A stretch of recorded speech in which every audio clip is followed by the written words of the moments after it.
Game changer collections నిన్న cinema release అయిన తర్వాత సినిమా బాగలేదు అని చెప్పి ఎంతమంది ట్రోల్ చేశారు అనేటటువంటిది సెకండరీ, కానీ ఈరోజు ఈ అఫీషియల్ పోస్టర్ చూసి చాలామంది భయంకరంగా ట్రోల్ చేస్తున్నారు.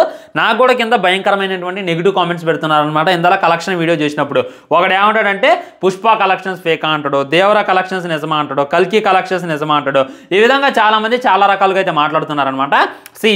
ఏ మూవీ టీం కూడా ఒరిజినల్ కలెక్షన్స్ వేయరు. వాళ్ళకు వచ్చినటువంటి కలెక్షన్స్కి ఒక 10 కోట్లు 20 కోట్లు ఎక్స్ట్రా యాడ్ చేసుకొని చెప్పేటటువంటి ప్రయత్నం చేస్తారు. నేను మొదటి నుండి మొత్తుకునేది అదే. ఇక్కడ 1800 కోట్లు వచ్చాయంటే ఈజీగా 1700 కోట్లు వచ్చి ఉండొచ్చు. 1700 కోట్లు వేసుకొని ఉన్నారంటే 1600 వచ్చి ఉండొచ్చు. ఈ విధంగా పాన్ ఇండియా వైల్డ్గా 100 కోట్ల డిఫరెన్స్ వేసుకొని ఉంటారనమాట కొంతమంది. అది ఎగ్జాంపుల్ బట్టిగా ఉండేది, కానీ అప్పుడైతే నిజమే చూపించింది అనేటటువంటిది క్లారిటీగా క్లుప్తంగా అర్థమైపోతుంది. చాలామంది నాకు కింద నెగిటివ్ కామెంట్స్ పెడుతున్నారు కదా. Game changer official movie team అని చెప్పి ఒకటి ఉంటుంది ట్విట్టర్లో పేజీ, వెళ్ళి దాని కింద ఒకసారి కామెంట్ బాక్స్ చెక్ చేయండి. భయంకరమైనటువంటి నెగిటివ్ కామెంట్లు అయితే వినపడుతున్నాయి అని చెప్పి ఇంకా క్లారిటీగా అర్థమవుతుంది. ఇప్పుడు డిస్కషన్ అయితే వచ్చిందనమాట. దేవరా గురించి డిస్కషన్ వచ్చింది, కల్కి గురించి డిస్కషన్ వచ్చింది, సలార్ గురించి డిస్కషన్ వచ్చింది, పుష్ప గురించి డిస్కషన్ వచ్చింది, గేమ్ చేంజర్ గురించి డిస్కషన్ వచ్చింది. ఈ 5 సినిమాల గురించి డిస్కషన్ అయితే వచ్చింది. ఆ తర్వాత గుంటూరు కారం గురించి కూడా డిస్కషన్స్ భయంకరంగా చేస్తున్నారు. మరి వీటన్నిటిని డీకోడ్ చేసి మరి వాళ్ళు ఒరిజినల్ కలెక్షన్స్ వేసారా లేదా, పుష్ప ఒకటే ఫేక్ కలెక్షన్స్ వేసిందా, వాళ్ళు కూడా ఫేక్ కలెక్షన్స్ వేస్తున్నారా, గేమ్ చేంజర్ ఒకటే ఫేక్ కలెక్షన్ వేసిందా, వీళ్ళంతా కూడా ఫేక్ కలెక్షన్స్ వేస్తున్నారా అనేటటువంటిది క్లారిటీగా క్లుప్తంగా ఇప్పుడు మనం డీటెయిల్గా మాట్లాడుకునేటటువంటి ప్రయత్నం చేద్దాం ఫ్రెండ్స్. మొట్టమొదట మనం దేవరా దగ్గర నుండి వద్దాం. దేవరా చూసుకున్నట్లయితే అఫీషియల్ పోస్టర్లో 172 కోట్ల కలెక్షన్స్ వచ్చాయి, గ్రాస్ వచ్చాయి అనేటటువంటిది తెలియజేశారు. అప్పుడు కూడా దాని మీద భయంకరమైనటువంటి ట్రోల్స్ వచ్చేసాయి అనమాట. ఈ విధంగా మన దేవరాకి ఇన్ని కలెక్షన్స్ వేయడం ఏంది అది ఇది అని చెప్పి చాలామంది కామెంట్ చేశారు. కానీ మీరు ఒరిజినల్ కలెక్షన్స్ ఓపెన్ చేసి చూసుకున్నట్లయితే ఈజీగా 150 కోట్లు ఉంటాయి. ఆ టైంలో గూగుల్ చెప్పింది కూడా అదే. ఇప్పుడు మీరు గూగుల్లోకి వెళ్ళి కొట్టండి 86 కోట్లు డే 1 వచ్చాయి అనేటటువంటిది తెలియజేస్తుంది అనమాట. 86 కోట్లు డే 1 అంటే గ్రాస్తో గ్రీస్తో కలుపుకొని ఈజీగా 150 కోట్లు. అది ఓన్లీ చెప్పింది ఇప్పుడు వచ్చేటటువంటి నెట్ కలెక్షన్స్ గ్రాస్తో ఈజీగా 150 కోట్లు కొట్టింది అని చెప్పి మనకి ఇంకా క్లారిటీగా అర్థమవుతుంది. నేను గూగుల్ బేస్ చేసుకుని మాట్లాడుతున్నాను. అదేవిధంగా గేమ్ చేంజర్ కలెక్షన్స్ ఎంత అని చెప్పి ఒకసారి గూగుల్లో కొట్టండి, అక్కడే మీకు క్లియర్ కట్గా అర్థమైపోతుంది కదా. 50 కోట్లు వచ్చాయి అనేటటువంటిది అది తెలియజేస్తుంది. అంటే కలుపుకొని 100 కోట్లే కదా. ఇక్కడ పాయింట్ ఏంటంటే వీళ్ళు ఫేక్ కలెక్షన్స్ వేశారని కాదు, వీళ్ళు ఎక్స్ట్రా కలెక్షన్స్ వేశారని కాదు. ఎక్స్ట్రా కలెక్షన్స్ కొంచెం వేసుకుంటే ఎవడు ఫీల్ కాడు, ఎక్స్ట్రా కలెక్షన్స్ కొంచెం వేసుకున్నా కానీ అంత ఇది కాదు. అంతెందుకు ఆంధ్ర బాక్స్ ఆఫీస్ అనేటటువంటి అఫీషియల్ పేజ్ అయితే ఒకటి ఉందన్నమాట. దాంట్లో చూడండి ఎన్ని కలెక్షన్స్ వచ్చాయి అనేటటువంటిది తెలియజేశారు. ఆల్మోస్ట్ ఎన్ని కలెక్షన్స్ వచ్చాయి దీనికి అనేటటువంటిది అంటే ఒక 80 కోట్లు అయితే సినిమాకి రావడం జరిగింది. అటు ఇటుగా కలిపి 100 కోట్లు అయితే మనం వచ్చాయని చెప్పి అనుకున్నాం అని చెప్పి ఆంధ్ర బాక్స్ ఆఫీస్ .com అని చెప్పి ఒక అఫీషియల్ పేజ్ ఉంటుంది. వాళ్ళు ఏమి నార్మల్గా గూగుల్లో చూసి చెప్పరు అనమాట. వాళ్ళు ఏం చేస్తారంటే బుక్ మై షో చూస్తారు, డిస్ట్రిబ్యూటర్లు కనుక్కుంటారు, థియేటర్ మేనేజ్మెంట్లు కనుక్కుంటారు, అవన్నీ కనుక్కొని ఎన్ని కలెక్షన్స్ వచ్చాయి అనేటటువంటి ఒక క్లారిటీ ఇస్తారు. అది ఆంధ్ర బాక్స్ ఆఫీస్ అయినా మన తెలంగాణలో అయినా మన ఆంధ్రాలో అయినా కొన్ని ఉంటాయి అనమాట బాక్స్ ఆఫీస్ వెబ్సైట్లో. వాళ్ళంతా కూడా గూగుల్ ప్రధానం ప్రకారం, బుక్ మై షో కథనం ప్రకారం, టికెట్స్ను కథనం ప్రకారం ఎంత బుక్ అయ్యాయి, ఎంత గ్రాస్ వచ్చాయి, ఎంత కలెక్షన్స్ వచ్చాయి, యూఎస్ఏలో ఎంత వచ్చాయి అనేటటువంటిది వాళ్ళు తెలియజేస్తారు. నార్మల్గా వాళ్ళు ఏమీ మాట్లాడరు. వాళ్ళు కూడా అటు ఇటుగా 80 కోట్లు 100 కోట్లు దాటలేదు అని చెప్పి వాళ్ళైతే తెలియజేస్తున్నారు అనమాట. ఈ విధంగా క్లియర్ అండ్ కరెక్ట్గా అర్థమైతేనే ఉంది. ఇంకొంతమంది పుష్పతో కంపారిజన్ చేస్తున్నారు. పుష్పకి 294 కోట్లు డే 1 కలెక్షన్స్ చేశారు. అవన్నీ నిజంగా వచ్చాయంటే నిజంగా వచ్చాయని చెప్పి ఎవరు అంటలా. ఒకవేళ నిజంగా వచ్చినా కానీ వాళ్ళు కొద్దిగా పెంచుకొని వేసుకున్నారనమాట. ఒక 250 కోట్లు వచ్చినా కానీ అటు ఇటుగా ఒక 44 కోట్లు పెంచుకున్నారు. ఇప్పుడు చూసుకోండి 200 కోట్ల మీద 44 కోట్లు పెంచితే పెద్ద ఫరక పడద్దు. కానీ వీళ్ళు ఇక్కడ 50 కోట్ల మీద ఆల్మోస్ట్ 130 కోట్లు పెంచారు. దీనివల్ల ఫరక పడుతుంది అని చెప్పి ఇంకా క్లారిటీగా అర్థమవుతుంది. నేను ఎప్పటికీ చెప్తానే ఉన్నాను, ఏ మూవీ టీం కూడా ఒరిజినల్ కలెక్షన్ చూపించరు. వాళ్ళు వచ్చేటటువంటి కలెక్షన్సే మనకైతే చూపిస్తారు. కాకపోతే కొన్ని రికార్డ్స్ ఉంటాయి అనమాట. ఆ రికార్డ్స్ బ్రేక్ చేయాలంటే ఇది కావాలి. సరే ఒక మాట అంటాను నేను డైరెక్ట్గా వినండి. ఎందుకు గేమ్ చేంజర్ డైరెక్ట్గా 294 కోట్లు వచ్చాయి అనేటటువంటి పోస్ట్ అని రిలీజ్ చేయట్లేదు అనేటటువంటిది ఒకసారి ఆలోచించండి. అలా రిలీజ్ చేసామనుకోండి వాళ్ళు దొరికిపోతారు. ఇంకా పక్కా వీళ్ళు ఫేక్ చేస్తున్నారని చెప్పి ప్రతి ఒక్కరు ట్రోల్ చేస్తారు. అందుకే కొద్దిగా అటు ఇటు కాకుండా అయితే ట్రోల్ చేశారు. కొద్దిగా అటు ఇటు కాకుండా కలెక్షన్స్ అయితే వేశారు. వీళ్ళు 10 కోట్లు పెంచుకున్నా 20 కోట్లు పెంచుకున్నా ఏమీ ఫరక పడదు. కానీ డైరెక్ట్గా 100 కోట్లు పెంచడం పట్ల విమర్శలు అయితే తలెత్తుతున్నాయని చెప్పి ఇంకా క్లారిటీగా అర్థమవుతుంది. ఓకే చూడండి, ఇప్పుడు మనం book my show app open చేద్దాం. అందులో చూడండి 7.2 రేటింగ్ అయితే ఉంది. ఆల్మోస్ట్ 30,000 మంది దీనికి రేటింగ్ ఇచ్చారు అని చెప్పి క్లారిటీ క్లారిటీగా అర్థమవుతుంది. బుక్ మై షోలో రేటింగ్ ఎవడొస్తాడు? సినిమా చూసినోడు మాటికే ఇవ్వగలడు, అందులో టికెట్ బుక్ చేసుకున్నాడు మాత్రమే ఇవ్వగలడు. అప్పుడే ఉన్నటువంటి కొన్ని సినిమాలు ఉన్నాయన్నమాట. మార్కో సినిమా ఉంది, వేరే సినిమాలు ఉన్నాయి, దానికి ఉన్నటువంటి రేటింగ్ చూడండి, దానికి బెటర్గానే ఉంది రేటింగ్. 8 పాయింట్స్ ఉన్నాయి, 9 పాయింట్స్ ఉన్నాయి, రేటింగ్ అయితే బెటర్గానే ఉంది. కానీ ఒక్క గేమ్ చేంజర్కి మట్టికి 7.2 రేటింగ్ ఉంది. అంటే ఏంది, బుక్ మై షోలో ఆల్మోస్ట్ 30,000 మంది సినిమా నచ్చలేదు అని చెప్పి రేటింగ్ ఇవ్వడం జరిగిందనమాట. ఇంకొంతమంది డైహార్డ్ ఫ్యాన్స్ ఉంటారు, వాళ్ళు 10/10 వేశారు. దానివల్ల రేటింగ్ అయితే ఇన్బ్యాలెన్స్ అయింది.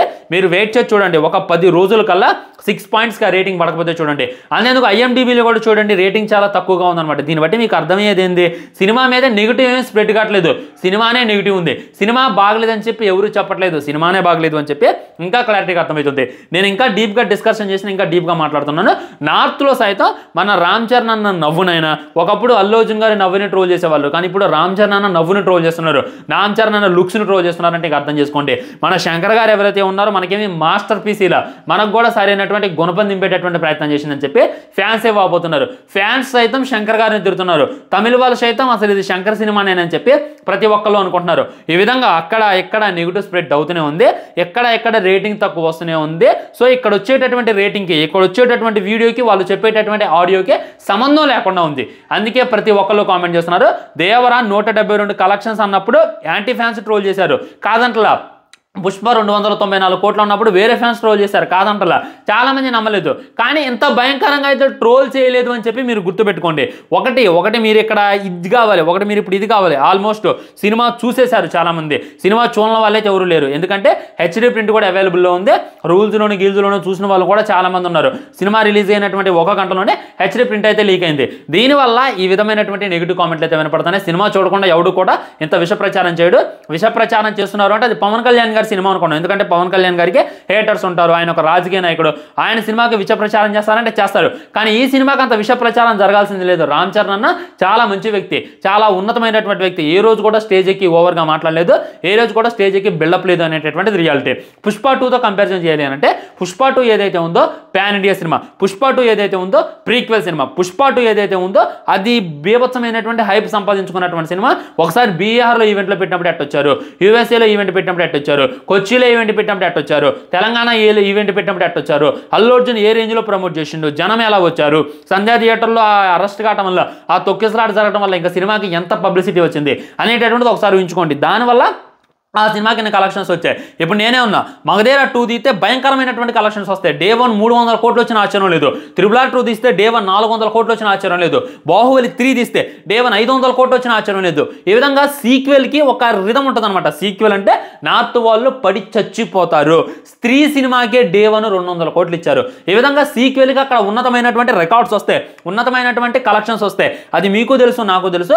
సీక్వెల్ పట్ల మన తెలుగు ప్రజలు ఎంత ఆసక్తిగా ఉంటారో, హిందీ ప్రజలు దానికి 100 టైమ్స్ ఆశ్చర్యంగా ఉంటారు, 100 టైమ్స్ ఆసక్తిగా ఉంటారని చెప్పి ఇంకా క్లారిటీగా అర్థమవుతుంది. అంతేందుకు జవాన్ 2 రాబోతుంది, పఠాన్ 2 రాబోతుంది, వార్ 2 రాబోతుంది. వేచి చూడండి దానికి ఎంత భయంకరమైనటువంటి కలెక్షన్స్ వస్తాయో. వార్ 2కి డే 1 300 కోట్లు వచ్చిన ఆశ్చర్యం లేదు. ఎందుకు లేదు? వాళ్ళకి సీక్వెల్స్ అంటే పిచ్చి. సీక్వెల్స్ వాళ్ళు ఎంత ఇంట్రెస్ట్గా చూస్తారు, ఎంత ఎగబడి చూస్తారు అనేటటువంటిది మీకు తెలుసు కదా. బాహుబలి డే 1 ఎంత వచ్చాయి, బాహుబలి 2 డే 1 ఎంత వచ్చాయి, హిందీలో ఓన్లీ హిందీలో ఎంత వచ్చాయి అనేటటువంటిది ఒకసారి ఆలోచించండి. పుష్ప డే 1 ఎంత వచ్చాయి, పుష్ప డే 2 ఎంత వచ్చాయి అనేటటువంటిది ఆలోచించండి. ఈ విధంగా హిందీలో కూడా బెటర్ కలెక్షన్స్ అయితే రావాలి. ఆ తర్వాత వీళ్ళు 180 వేసుకున్నారు, 200 వేసుకున్నా ఆశ్చర్యం లేదు. అని దేవరా గురించి మాట్లాడుకోవాలంటే జాహ్నవి కపూర్ ఉంది. జాహ్నవికి ఆడెంత పేరుంది. జాహ్నవి అంటే అక్కడ పడి చచ్చిపోయేటటువంటి అవుతుంది, జాహ్నవి అంటే అక్కడ పడి చచ్చిపోయేటటువంటి ఆడియన్స్ ఉన్నారు. సైఫ్ అలీ ఖాన్ ఉండు, మంచి సాంగ్స్ ఉన్నాయి. సాంగ్స్ ఎంత హిట్ అయింది, చుట్టుమల్లె సాంగ్ హిట్ అయింది, దేవర ముందర నువ్వెంత సాంగ్ హిట్ ఎంత అయింది, ఆయుధ పూజ అంతా హిట్ అయింది. ఈ విధంగా సాంగ్స్ అయితే భయంకరంగా హిట్ అయ్యాయి. అదే కాక అనిరుద్ధ్ మ్యూజిక్ మనోళ్ళు వాళ్ళందరూ కూడా పాన్ పరాగ్ బ్యాచ్, వాళ్ళందరూ కూడా పప్పు తినేవాళ్ళు, వాళ్ళందరూ కూడా సాంబార్ తాగేవాళ్ళు. వాళ్ళందరికీ ఒక రకమైనటువంటి music you never touch see అనేటటువంటి బీజం వినిపించడం జరిగింది. దీనివల్ల ఎన్టీఆర్ని చూడడానికి, సైఫ్ అలీ ఖాన్ని చూడడానికి, జాహ్నవి కపూర్ని చూడడానికి హిందీ వాళ్ళు కూడా అక్కడ ఎగబడ్డారు అనమాట. ఇప్పుడు దేవర 2 వచ్చినా కానీ భయంకరమైనటువంటి కలెక్షన్స్ వస్తాయి. ఎందుకంటే సీక్వెల్ అనమాట. గేమ్ చేంజర్ హిట్ అయ్యే గేమ్ చేంజర్ 2కి ఇంకా భయంకరమైనటువంటి కలెక్షన్స్ వస్తాయని చెప్పి మీరైతే గుర్తుపెట్టుకోండి. నా కింద నెగిటివ్ కామెంట్ చేయడం వల్ల నిజం ఇదైపోతుంది. నేనైతే ఎప్పటికీ చెప్తాను, నేను ఎవరికి కూడా అభిమాని కాను, నేను TFIకి అభిమాని. ఈరోజు రామ్ చరణ్ సినిమా రిలీజ్ అయిందంటే నేను రామ్ చరణ్ అభిమాని, రేపు అల్లు అర్జున్ సినిమా రిలీజ్ అయిందంటే నేను అల్లు అర్జున్ అభిమాని, ప్రభాస్ సినిమా రిలీజ్ అయిందంటే ప్రభాస్ అభిమాని, పవన్ కళ్యాణ్ సినిమా రిలీజ్ అయిందంటే పవన్ కళ్యాణ్ అభిమాని, రేపు జగన్ గారు హీరో ఆయన సినిమా తీసినా కానీ ఆయన అభిమాని నేను. ఈ విధంగా TFIకి నేను ఇదైతే అనమాట. TFI అందరు హీరోలు మనోళ్ళే, మన కోసం ఒక సినిమా తీస్తున్నారు, మనల్ని ఎంటర్టైన్ చేద్దామని చూస్తున్నారని చెప్పి వాళ్ళు ట్రై చేస్తున్నారు. నేనేమి బానిసను కాదు. బానిసకి అభిమానికి ఉన్నటువంటి తేడా ఏంటంటే బాగలా పైన కానీ మన మీద రుద్దాలని చూస్తారు. వాళ్ళని బానిసలు అంటారు. అభిమానం అంటే అన్న ఏం లక్కువ సినిమా తీసినావన్న నువ్వు ఒక మంచి సినిమా తీయన్నా నీ మీద ఎంత ఎక్స్పెక్ట్ చేసి పెట్టుకొని వస్తే నీకోసం తెల్లారుజామున 4 లేసి 1 గంటకు లేసి వచ్చి ఎలాంటి సినిమా నన్ను నువ్వు తీసేదని చెప్పి హీరోని ఎక్కుతారు చూసారు. వాడు అసలు సిసలైన అభిమానం అనమాట. అలాంటి హీరోలకే నేను రెస్పెక్ట్ ఇస్తా. అలాంటి అభిమానులకు నేనైతే రెస్పెక్ట్ ఇస్తా. రుద్దే వాళ్ళకి బానిసత్వం చేసే వాళ్ళకైతే నేను రెస్పెక్ట్ ఇవ్వను అని చెప్పి తెలుసుకోవాలి. మీరు నమ్మినా నమ్మకపోయినా నేను చెప్పింది అనేసి మీరు నమ్మకపోతే నీ ఇష్టం. ఛానల్ని సబ్స్క్రైబ్ చేయండి, వీడియో లైక్ చేయండి, వీలైనంత వీడియోని షేర్ చేయండి. వందే మాత్రం జై హింద్.